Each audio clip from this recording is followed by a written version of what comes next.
Hello everyone, we are with PayPal holding stock. As you can see, it is trading at $76 pence.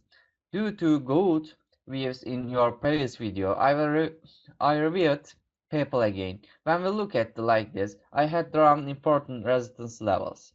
As you can see, when we start this video, I drew the trend line in this way. If there is a video taken from here and one taken from here, both of short term and two short term trend lines, we draw like the support trend lines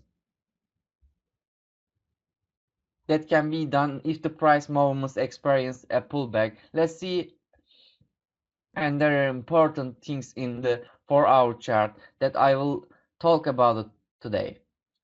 Currently, the moving averages in the daily chart are quite far from the price movements. Because of distance, there is a correction movement. In the other words, the price movements can be expected to come down.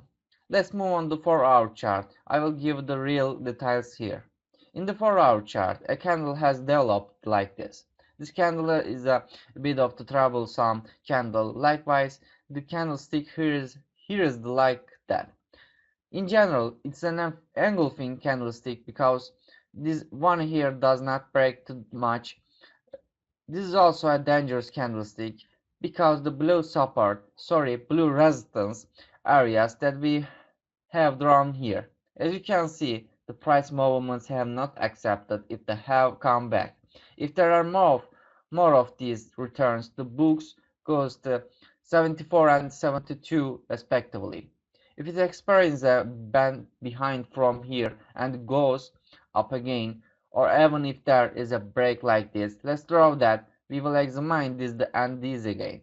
But as my current market expectation, I expect it pulled back. Then if it tries to go reach this resistance, it can try. That's all I have to say. Don't forget to like the video and subscribe to my